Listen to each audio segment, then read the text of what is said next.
Au nom d'Allah, le tout miséricordieux, le très miséricordieux.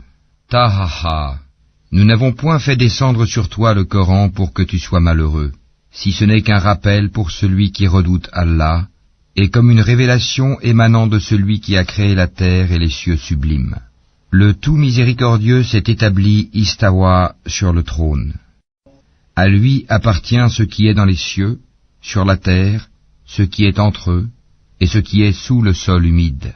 Et si tu élèves la voix, il connaît certes les secrets, même les plus cachés. Allah, point de divinité que lui, il possède les noms les plus beaux. Le récit de Moïse t'est-il parvenu? Lorsqu'il vit du feu, il dit à sa famille, « Restez ici, je vois du feu de loin, peut-être vous en apporterai-je un tison, ou trouverai-je auprès du feu de quoi me guider. » Puis lorsqu'il y arriva, il fut interpellé. « Moïse, je suis ton Seigneur, enlève tes sandales car tu es dans la vallée sacrée, Touwa. Moi je t'ai choisi, écoute donc ce qui va être révélé. Certes, c'est moi Allah, point de divinité que moi, adore-moi donc et accomplis la salate pour te souvenir de moi. L'heure va certes arriver, je la cache à peine pour que chaque âme soit rétribuée selon ses efforts. Que celui qui n'y croit pas et qui suit sa propre passion ne t'en détourne pas, sinon tu périras. Et qu'est-ce qu'il y a dans ta main droite, ô Moïse? Il dit, c'est mon bâton sur lequel je m'appuie qui me sert à effeuiller les arbres pour mes moutons, et j'en fais d'autres usages. Allah lui dit, jette-le, ô Moïse. Il le jeta, et le voici un serpent qui rampait. Allah dit, saisis-le et ne crains rien, nous le ramènerons à son premier état. Et serre ta main sous ton aisselle, elle en sortira blanche, sans aucun mal, et ce sera là un autre prodige, afin que nous te fassions voir de nos prodiges les plus importants. Rends-toi auprès de Pharaon, car il a outrepassé toute limite. Moïse dit, Seigneur, ouvre ma poitrine, et facilite ma mission, et dénoue un nœud en ma langue, afin qu'il comprenne mes paroles, et assigne-moi un assistant de ma famille, Aaron mon frère, accrois par lui ma force, et associe-le à ma mission, afin que nous te glorifions beaucoup, et que nous t'invoquions beaucoup. Et toi, certes, tu es très clairvoyant sur nous. Allah dit, ta demande est exaucée, ô Moïse. Et nous t'avons déjà favorisé une première fois, lorsque nous révélâmes à ta mère ce qui fut révélé. Mets-le dans le coffret, puis jette celui-ci dans les flots, pour qu'ensuite le fleuve le lance sur la rive. Et j'ai répandu sur toi une affection de ma part, afin que tu sois élevé sous mon œil. Et voilà que ta sœur te suivait en marchant et disait, puis-je vous indiquer quelqu'un qui se chargera de lui? Ainsi nous te rapportâmes à ta mère, afin que son œil se réjouisse et qu'elle ne s'afflige plus. Tu tuas ensuite un individu, nous te sauvâmes des craintes qui t'oppressaient, et nous t'imposâmes plusieurs épreuves. Puis tu demeuras des années durant chez les habitants de Madian. Ensuite tu es venu, ô Moïse, conformément à un décret. Et je t'ai assigné à moi-même. Pars, toi et ton frère, avec mes prodiges, et ne négligez pas de m'invoquer. Allez vers Pharaon, il s'est vraiment rebellé. Puis parlez-lui gentiment, peut-être se rappellera-t-il, ou me craindra-t-il. Ils dirent, ô notre Seigneur, nous craignons qu'il ne nous maltraite indûment ou qu'il dépasse les limites. Il dit, ne craignez rien, je suis avec vous, j'entends et je vois. Allez donc chez lui, puis dites-lui, nous sommes tous deux les messagers de ton Seigneur, envoie donc les enfants d'Israël en notre compagnie et ne les châtie plus. Nous sommes venus à toi avec une preuve de la part de ton Seigneur, et que la paix soit sur quiconque suit le droit chemin. Il nous a été révélé que le châtiment est pour celui qui refuse d'avoir foi et qui tourne le dos. Alors Pharaon dit, qui donc est votre Seigneur, ô Moïse?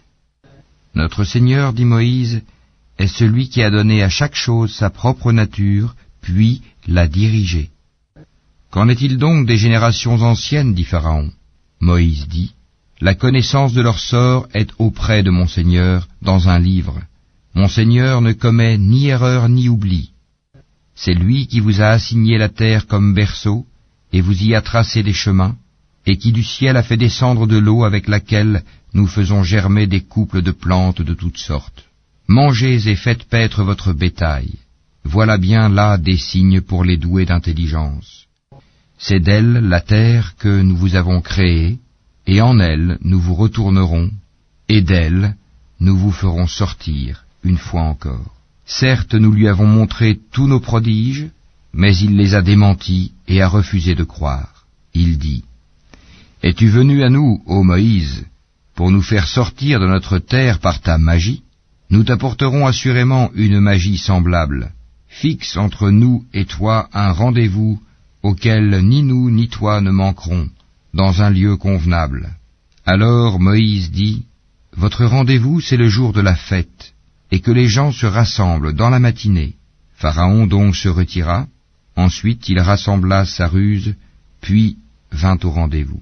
Moïse leur dit, « Malheur à vous, ne forgez pas de mensonges contre Allah, sinon par un châtiment il vous anéantira. Celui qui forge un mensonge est perdu. » Là-dessus, ils se mirent à disputer entre eux de leur affaire, et tinrent secrète leur discussion. Ils dirent, « Voici 2 magiciens, qui par leur magie veulent vous faire abandonner votre terre et emporter votre doctrine idéale. Rassemblez donc votre ruse, puis venez en rang serré, et celui qui aura le dessus aujourd'hui aura réussi. » Ils dirent, « Ô Moïse, ou tu jettes le premier ton bâton, ou que nous soyons les premiers à jeter. » Il dit, « Jetez plutôt. » Et voilà que leurs cordes et leurs bâtons lui parurent ramper par l'effet de leur magie. Moïse ressentit quelque peur en lui-même. Nous lui dîmes, « N'aie pas peur, c'est toi qui auras le dessus. Jette ce qu'il y a dans ta main droite, cela dévorera ce qu'ils ont fabriqué. Ce qu'ils ont fabriqué n'est qu'une ruse de magicien, et le magicien ne réussit pas, où qu'il soit. » Les magiciens se jetèrent prosternés, disant, « Nous avons foi en le Seigneur d'Aaron et de Moïse. » Alors Pharaon dit, « Avez-vous cru en lui avant que je ne vous y autorise? C'est lui votre chef qui vous a enseigné la magie. Je vous ferai sûrement couper mains et jambes opposées, et vous ferai crucifier au tronc des palmiers, et vous saurez avec certitude qui de nous est plus fort en châtiment, et qui est le plus durable. Par celui qui nous a créés, dirent-ils, nous ne te préférerons jamais à ce qui nous est parvenu comme preuve évidente. Décrète donc ce que tu as à décréter, tes décrets ne touchent que cette présente vie. Nous croyons en notre Seigneur afin qu'il nous pardonne nos fautes ainsi que la magie à laquelle tu nous as contraints. Et Allah est meilleur et éternel. Quiconque vient en criminel à son Seigneur aura certes l'enfer où il ne meurt ni ne vit. Et quiconque vient auprès de lui en croyant, après avoir fait de bonnes œuvres, voilà donc ceux qui auront les plus hauts rangs. Les jardins du séjour éternel, sous lesquels coulent les ruisseaux, où ils demeureront éternellement, et voilà la récompense de ceux qui se purifient de la mécréance et des péchés. Nous révélâmes à Moïse, pars la nuit à la tête de mes serviteurs, puis trace-leur un passage à sec dans la mer, sans craindre une poursuite et sans éprouver aucune peur. Pharaon les poursuit avec ses armées, la mer les submergea bel et bien. Pharaon égara ainsi son peuple, et ne le mit pas sur le droit chemin. Ô enfants d'Israël, nous vous avons déjà délivrés de votre ennemi, et nous vous avons donné rendez-vous sur le flanc droit du mont, et nous avons fait descendre sur vous la manne et l'écaille. Mangez des bonnes choses que nous vous avons attribuées, et ne vous montrez pas ingrats, sinon ma colère s'abattra sur vous, et celui sur qui ma colère s'abat va sûrement vers l'abîme. Et je suis grand pardonneur à celui qui se repent, croit, fait bonne œuvre, puis se met sur le bon chemin. Pourquoi, Moïse, t'es-tu hâté de quitter ton peuple? Ils sont là sur mes traces, dit Moïse, et je me suis hâté vers toi, Seigneur, afin que tu sois satisfait. Allah dit, nous avons mis ton peuple à l'épreuve après ton départ, et le Samiri les a égarés. Moïse retourna donc vers son peuple, courroucé et chagriné. Il dit, ô mon peuple, votre Seigneur ne vous a-t-il pas déjà fait une belle promesse? L'alliance a-t-elle donc été trop longue pour vous? Ou avez-vous désiré que la colère de votre Seigneur s'abatte sur vous pour avoir trahi votre engagement envers moi? Ce n'est pas de notre propre gré que nous avons manqué à notre engagement envers toi, mais nous fûmes chargés de fardeaux d'ornement du peuple de Pharaon. Nous les avons donc jetés sur le feu, tout comme le Samiri les a lancés. Puis il en a fait sortir pour eux un veau, un corps à mugissement, et ils ont dit, « C'est votre divinité et la divinité de Moïse. » Il a donc oublié. Quoi? Ne voyaient-ils pas que le veau ne leur rendait aucune parole, et qu'il ne possédait aucun moyen de leur nuire ou de leur faire du bien? Certes, Aaron leur avait bien dit auparavant, « Ô mon peuple, vous êtes tombés dans la tentation à cause du veau. Or c'est le tout miséricordieux qui est vraiment votre Seigneur. Suivez-moi donc et obéissez à mon commandement. » Ils dirent, « Nous continuerons à y être attachés jusqu'à ce que Moïse retourne vers nous. » Alors Moïse dit, « Qu'est-ce qui t'a empêché, Aaron, quand tu les as vus s'égarer, de me suivre? As-tu donc désobéi à mon commandement ?» Aaron dit, « Ô fils de ma mère, ne me prends ni par la barbe ni par la tête. Je craignais que tu ne dises, tu as divisé les enfants d'Israël et tu n'as pas observé mes ordres. » Alors Moïse dit, « Quel a été ton dessein, ô Samiri ?» Il dit, « J'ai vu ce qu'ils n'ont pas vu. J'ai donc pris une poignée de la trace de l'envoyé, puis je l'ai lancé. Voilà ce que mon âme m'a suggéré. » Va-t'en, dit Moïse. Dans la vie, tu auras à dire à tout le monde, ne me touchez pas, et il y aura pour toi un rendez-vous que tu ne pourras manquer. Regarde ta divinité que tu as adorée avec assiduité. Nous la brûlerons, certes, et ensuite nous disperserons sa cendre dans les flots. En vérité, votre seul Dieu est Allah, en dehors de qui il n'y a point de divinité. De sa science, il embrasse tout. C'est ainsi que nous te racontons les récits de ce qui s'est passé. C'est bien un rappel de notre part que nous t'avons apporté. Quiconque s'en détourne de ce Coran portera au jour de la résurrection un fardeau. Ils resteront éternellement dans cet état, et quel mauvais fardeau pour eux au jour de la résurrection. Le jour où l'on soufflera dans la trompe, ce jour-là, nous rassemblerons les criminels tout bleus de peur. Ils chuchoteront entre eux. Vous n'êtes restés là que 10 jours. Nous connaissons parfaitement ce qu'ils diront lorsque l'un d'entre eux, dont la conduite est exemplaire, dira « Vous n'êtes restés qu'1 jour ». Et il t'interroge au sujet des montagnes. Dis « Mon Seigneur les dispersera comme la poussière, et les laissera comme une plaine dénudée, dans laquelle tu ne verras ni tortuosité ni dépression.